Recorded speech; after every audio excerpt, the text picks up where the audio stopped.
आज के इस वीडियो में हम मेनली टीडीएस के दो सेक्शन के बारे में डिस्कस करने वाले हैं। टीडीएस का सेक्शन 194C जो कि कॉन्ट्रैक्टर के लिए है, सेकेंड है 194Q जो कि परचेस ऑन गुड्स के लिए है। ये दो सेक्शन जो हैं इसके लिए काफ़ी कन्फ्यूज़न चलते हैं जो अकाउंट्स में वर्क करते हैं, जो अकाउंटेंट होते हैं, जो जूनियर अकाउंटेंट होते हैं, टीडीएस का डाटा प्रिपेयर करते हैं, तो काफ़ी कन्फ्यूजन्स होते हैं। अगर वो स्टार्टिंग में डाटा प्रिपेयर कर रहे हैं, उन्होंने पहले डेटा नहीं प्रिपेयर किया है, तो उनके अंदर काफ़ी सारे कन्फ्यूजन्स चलते हैं। ये वीडियो मैं अपने पास्ट एक्सपीरियंस के बेसिस पे बना रही हूँ, क्योंकि जब मैंने टीडीएस का वर्क करना स्टार्ट किया था तो मुझे भी काफ़ी सारे कन्फ्यूजन्स होते थे कि कैसे कैलकुलेशन करनी है, क्या इस सर्विसेज पे 194C सेक्शन अप्लाई होगा या फिर कोई अदर सेक्शन अप्लाई होगा, तो काफ़ी सारे कन्फ्यूजन चलते थे। और जो 194Q सेक्शन है इससे रिलेटेड काफ़ी सारे लोग स्टिल भी कंफ्यूज हैं कि इसकी कैलकुलेशन हमें कैसे करनी है। तो ये दो मेन टीडीएस के सेक्शन को हम इस वीडियो में डिस्कस करने वाले हैं। नमस्ते दोस्तों, मैं सुमन शर्मा आप सभी का स्वागत करती हूँ आपके अपने चैनल सुमन एजुकेशन हब में। तो सबसे पहले हम डिस्कस करते हैं टीडीएस का सेक्शन 194C। जो टीडीएस का 194C सेक्शन है वो मुझे लगता है कि मोर देन 50% सर्विसेज को कवर करता है जो टीडीएस के अंदर में फॉल होते हैं। जैसे कि अगर कुछ एग्जांपल के तौर पे मैं यहाँ पे एक्सप्लेन करूँ, जैसे कि आपने अपने ऑफिस में आप अपने ऑफिस में कंप्यूटर्स लैपटॉप यूज़ करते हैं और इसकी एएमसी चार्जेस, अगर एएमसी किसी को आप देते हैं, जैसे कि जो कंप्यूटर वाला है कंप्यूटर रिपेयर करता है और काफ़ी सारे कंप्यूटर्स, मान लीजिए कि 15-20 कंप्यूटर्स आपके ऑफिस में हैं, तो इसकी कभी ना कभी किसी न किसी कंप्यूटर्स में या फिर लैपटॉप में कुछ ना कुछ प्रॉब्लम आती है। तो इसके लिए क्या होता है कि हर कोई अपने ऑफिसेस में एएमसी जो है वो सर्विसेज परचेस करता है, जो कंप्यूटर सर्विसेज आपको प्रोवाइड करता है रिपेयर एंड मेंटेनेंस का, तो उससे एएमसी सर्विसेज लोग ले लेते हैं। तो एएमसी सर्विसेज जो है वो भी टीडीएस के अंडर में फॉल होता है, यानी कि 194C जो है वो कॉन्ट्रैक्ट सर्विसेज के लिए है। और जो एएमसी सर्विसेज आप परचेस कर रहे हैं वो आप कॉन्ट्रैक्ट बेसिस पे ले रहे हैं उनसे 1 साल के लिए, तो उस केसेस में वहाँ पे अप्लाई होगा टीडीएस का सेक्शन 194C। इसके कुछ थ्रेशोल्ड लिमिट्स है वो मैं आगे डिस्कस करूँगी। सेकेंड हो गया, सपोज कीजिए आप अपना ऑफिस रिनोवेट करवा रहे हैं, फिर न्यू ऑफिस बनवा रहे हैं, तो वहाँ पे आपने कोई इलेक्ट्रिशियन की सर्विसेज ली, तो कोई ऐसा पर्सन है जिसको आपने कॉन्ट्रैक्ट बेसिस पे वर्क दे दिया कि हमारे ऑफिस का सारा इलेक्ट्रिशियन का वर्क आप करवा के देंगे, तो उनके ऊपर भी टीडीएस का 194C section under contractual work के अंडर में फॉल होगा। तो वहाँ पे भी आपका टीडीएस 194C सेक्शन जो है वो अप्लाई होगा। अगर आप अपना ऑफिस बनवा रहे हैं, तो ऑफिस में जैसे कि आप बनवा रहे हैं, बिल्डिंग बनवा रहे हैं, तो वहाँ पे भी कॉन्ट्रैक्चुअल सर्विस अप्लाई होती है। जो ठेकेदार होते हैं जिनको आप वर्क देते हैं कॉन्ट्रैक्ट बेसिस पे, वहाँ पे भी ये सेक्शन अप्लाई होता है। तो ये सारी सर्विसेज जब मैं वर्क करती थी तो मुझे काफ़ी कन्फ्यूज़न होता था। जब ऑफिस से रिलेटेड जो बिल्स आते थे तो इससे रिलेटेड काफ़ी कन्फ्यूज़न चलती थी। तो इसमें अब मैं आपको बताती हूँ कि ये सारी सर्विसेज और काफ़ी सारी सर्विसेज हैं जो कि अगर आप कॉन्ट्रैक्चुअल बेसिस पे देते हैं किसी को या फिर कॉन्ट्रैक्चुअल बेसिस पे ये सर्विसेज लेते हैं, तो उनके ऊपर टीडीएस का 194C सेक्शन जो है वो अप्लाई हो जाता है। अब इसके रेट के बारे में डिस्कस कर लेते हैं। जो टीडीएस का रेट है वो क्या है। तो यहाँ पे टीडीएस का रेट, 2 रेट है यहाँ पे, एक तो 1% है, सेकेंड इज़ 2%। 1% उन लोग के लिए है जो इंडिविजुअल है, जो अनरजिस्टर्ड पर्सन है। सपोज कीजिए कोई ऐसा पर्सन है जो इलेक्ट्रिशियन का काम करता है और उनको आपने कॉन्ट्रैक्चुअल बेसिस पे वर्क दिया कि आप हमारा सारा वर्क करा लीजिए, बट वो इंडिविजुअली काम कर रहे हैं, वो रजिस्टर्ड नहीं हैं, तो वहाँ पे वो अपना जो वर्क है जो भी है वो आपको बता देंगे कि हमारा 1 लाख रुपीज़ का वर्क है या फिर 80,000 का वर्क है, जो भी वर्क है बताएंगे। तो वहाँ पे वो इंडिविजुअली वर्क कर रहे हैं, तो वो इंडिविजुअल के अंडर में फॉल होंगे, इसीलिए हम उनका 1% टीडीएस डिडक्ट करेंगे।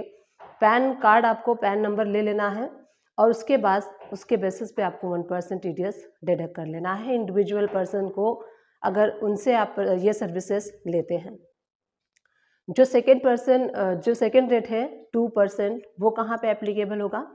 अगर कोई भी ऐसा इलेक्ट्रिशियन है या फिर कोई भी ऐसा कंप्यूटर अगर रिपेयर करने वाला है, वो रजिस्टर्ड है, उसके पास जीएसटी नंबर है, कंपनी है, फॉर्म है, पार्टनरशिप है, तो वो रजिस्टर्ड है, तो वहाँ पे आप 2% टीडीएस डिडक्ट करेंगे। वहाँ पे भी आपको पैन नंबर लेना मैंडेटरी है बिफोर डिडक्टिंग टीडीएस, तो वहाँ पे 2% है, तो 1% इंडिविजुअल के लिए हो गया और जो 2% है वो फर्म एंड पार्टनरशिप के लिए हो गया।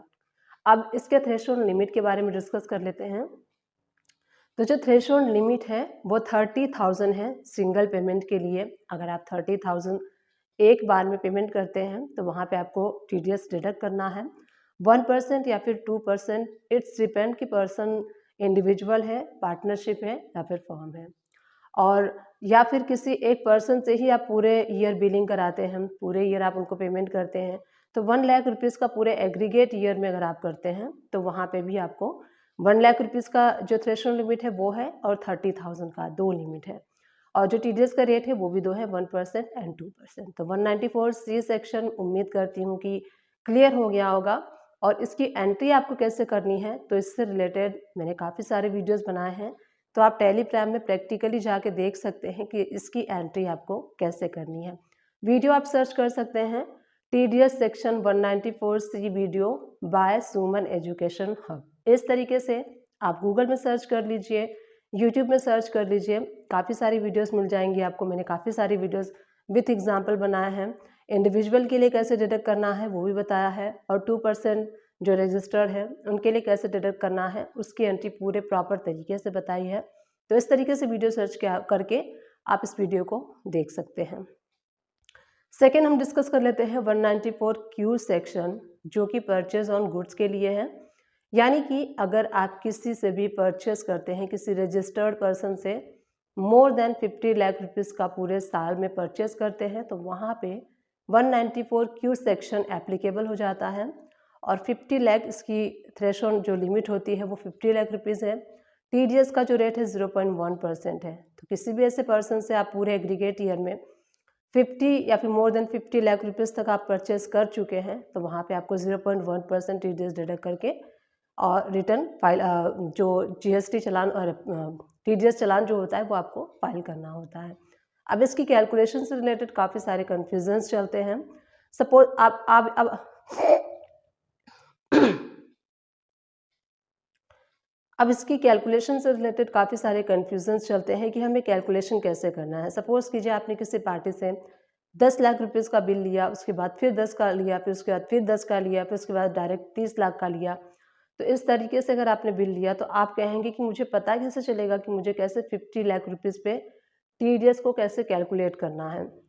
टीडीएस को जो आपको कैलकुलेट करना है वो आपको बेसिक वैल्यू पे करना है, यानी कि जो आपका बेसिक वैल्यू होता है, जो टैक्सेबल वैल्यू होता है वो 50 लाख रुपीज़ का, मोर देन 50 लाख रुपीज़ का होना चाहिए। सपोज कीजिए आपने किसी ऐसी पार्टी से परचेस किया जिसका कि 55 लाख रुपीज़ का परचेस हो चुका है, ये टैक्सेबल अमाउंट में बता रही हूँ।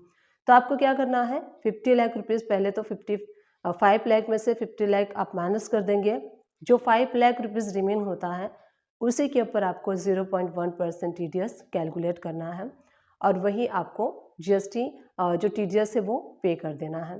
तो इस तरीके से कैलकुलेशन करनी है आपको, और टैली में कैसे कैलकुलेशन करनी है इससे रिलेटेड भी मैंने वीडियोस बनाए हैं, तो उस वीडियो को आप सर्च कर सकते हैं, देख सकते हैं कि कैसे आपको टीडीएस का 194Q सेक्शन का कैलकुलेशन करना है। सारे अच्छे से प्रॉपरली मैंने बताया, तो वहाँ पे आप जाके वॉच आउट कर सकते हैं।